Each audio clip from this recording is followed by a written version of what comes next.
દહેગામ શાક માર્કેટમાં આમ જનતાની સલામતી માટે નગરપાલિકા દ્વારા લોખંડની રેલિંગ લગાવવામાં આવી અને શાક માર્કેટના વેપારીઓ વચ્ચે રસ્તો રોકી શકે નહીં અને નગરપાલિકાના ચીફ ઓફિસરને પ્રમુખ સ્વચ્છતા અભિયાન માટે જાતે ઊભા રહીને કચરાનો નિકાલ કરાવ્યો। ગાંધીનગર જિલ્લાના દહેગામ શહેરમાં છેલ્લા કેટલાય સમયથી શાક માર્કેટમાં શાકભાજીની લારીઓનું દબાણ વધી જવા પામ્યું છે અને આમ જનતા અને ગૃહિણીઓને નીકળવા માટે ફાંફા પડતા હતા, જેથી નગરપાલિકાના પ્રમુખ વૈશાલીબેન સોલંકી ચીફ ઓફિસર દ્વારા સ્વચ્છતા અભિયાન માટે કડક ઝુંબેશ ઉઠાવી છે અને તેઓ જાતે જ ઊભા રહીને કચરાનો નિકાલ કરાવે।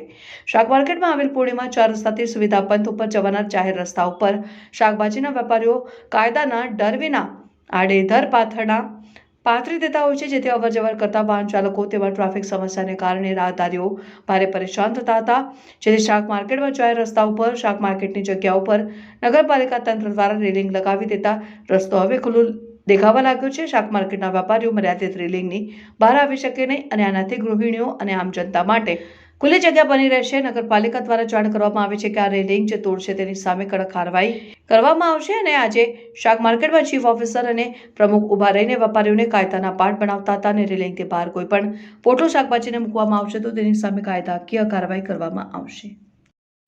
દહેગામ નગરપાલિકા પ્રમુખ મારી ટીમ સાથે શાક માર્કેટમાં જે ગ્રીલ લગાવવામાં આવી છે તેનું નિરીક્ષણ કરવા ગયેલા। ત્યાં સફાઈના પ્રશ્નો જોવા મળ્યા, તો ત્યાં સફાઈના પ્રશ્નોને લઈને પબ્લિકનું ટોળું થઈ ગયું અને એ બધી પબ્લિકને એ જ હું જણાવવા માગું છું કે જ્યાં ત્યાં કચરો ના ફેંકશો, ડોર ટુ ડોરવાળા ના આવે તો તમે નગરપાલિકામાં જાણ કરો। એ લોકોનું કહેવું એવું છે કે ભાઈ આ બીજા બધા લોકો બહારથી આવીને અહીંયા કચરો ફેંકી જાય છે, તો એના માટે અમે એક વ્યવસ્થા કરેલી છે કે ત્યાં સીસીટીવી કેમેરા લગાવી રહ્યા છીએ। 2 દિવસમાં ત્યાં કેમેરા લાગી જશે, પછી અમે પોતે જોઈ શકીશું કે કોણ ત્યાં કચરો ફેંકી જાય છે।